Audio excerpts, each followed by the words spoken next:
absolutely excited. I think this is an absolutely exciting game, gargantuan game between Manchester City and Arsenal at the Etihad. One of the biggest games in Premier League in the last 2 seasons. The last big game was City against Liverpool at the same stadium, Etihad, for the same stage, that was to win the Premier League title. And that match ended in a 2-2 draw, and Manchester City won the title by 1 point. This is a very big game. Arsenal are top of the league on 64 points in goal difference, Liverpool 64 and Manchester 63. This is a really big game. So before we start discussing on this match, do subscribe, comment and like, because it really means a lot. And before we go on the big talk and the prediction, it's about talking about the fixture, the landscape and a lot more stuff. So first, coming on both the sides, for me, Arsenal this season have been the best side in the league. Now, I'm not saying they're going to win the league because of that, because the league is not decided by the type of football you play, it's decided by the points you get. But Arsenal have been magnificent this season, especially in the last 3 or 4 months. They have been absolutely fantastic. Since the start of the new year, I think they have been relentless. They've thrashed teams and they've been really good. Saka has shown everyone now in the last 3 months what he's capable of. Martinelli, Trossard, you go on to Kai Havertz. He has to be given credit now. He has played really well in recent weeks. Rice has been absolutely gargantuan. What a top class player. Gabriel Saliba have been formidable. White and Kivior are doing really well together. Raya has found a form and they're looking really solid. And this Arsenal team coming to the Etihad is different than last year.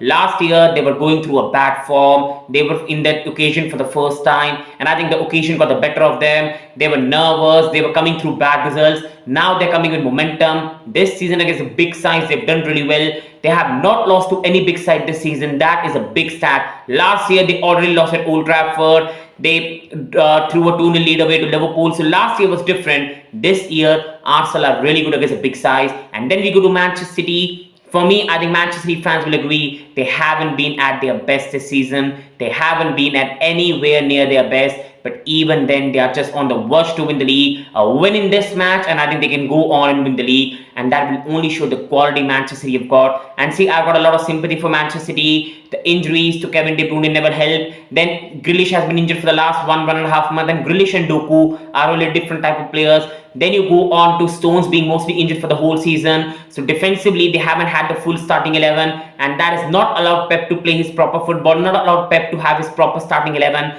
And this is why for me, City have not been at the rhythm. We know them. But we know this side needs just one big game and they can find their rhythm.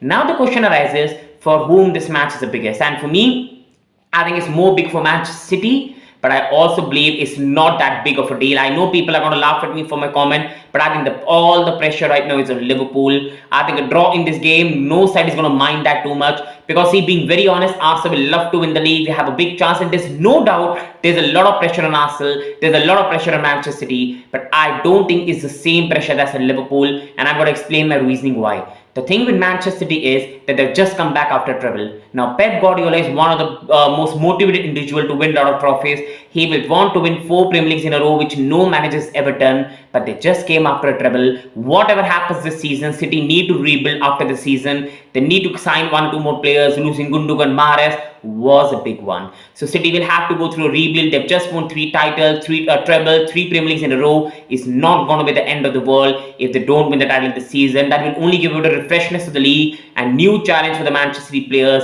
Arteta has the more pressure because people will start doubting Arteta if the season doesn't go well. But in reality, everybody knows Arsenal will stick by Arteta. And overall, this Arsenal side with so young players they've got, they are made as a side for the next 3-4 years with Gabriel, Saliba, Saka, Martinelli, Havertz, Rice. You've got Ben White, Kivior. They're made for the many years to come. While you go to Liverpool, they are one of the best managers in the recent years is leaving. They will also have to in 1 or 2 years replace Mohamed Salah, then Virgil van Dijk, and then Trent contract. I think he'll extend, but right now there's no details on that. So Liverpool will need to go in a more rebuild. So this is the big chance for them to win the title. Yes, at the start of the season, nobody expected Liverpool to be in the title race. But when you are in the position, you need to grasp it. And I think this is why if Arsenal put a great display in this match, get a draw, I think fans are going to be proud of the side. If Manchester City overall get a draw in the game, Manchester City fans will still believe that they can win the title. But it won't be like the end of the world. While if Arsenal do get a spanking, Arsenal are still going to stick by Arteta. They still have had a fantastic season. They still have Champions League to consider it on, so it won't be the end of the world. And overall, whatever happens in this fixture, the fixture pile-up that's in April for Arsenal, I think Liverpool are the overwhelming favourites to win the title. I think Arsenal in April have Chelsea, Tottenham, Bayern Munich 2 times,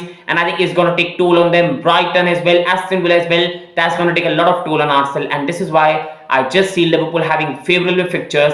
Now, yes, now the Premier League is at business end, so favourable fixtures are not something we can really talk about, but overall, Liverpool are in the Europa League. They play matches where I can see them win, and this is why Arsenal have more intense matches, and as much as it helps you keep momentum, it also tires you out. And I think overall, the focus for Arsenal have to shift on 2 positions, and they play sides like Bayern Munich. I think Liverpool have a really good chance, and they can really capitalize on it. And for me, now coming on the prediction, I see Pep Guardiola go to his more like a 3-2-4-1 formation for this game. Now Jack Grealish is a doubt. This is why for now I put Jack Grealish, but I don't know the status of Jack Grealish. But I think he's very important to this system and the big games. While for Arsenal, why to change when everything is working? I think Arteta will try to do what he did in the previous game at the Emirates, play with a similar side, be defensively strong, survive the first 20-30 minutes, try to control the game, and if not, stay in the game and in the end, capitalize. For Manchester City at the Etihad with crowd behind them, the first 20-30 minutes are crucial.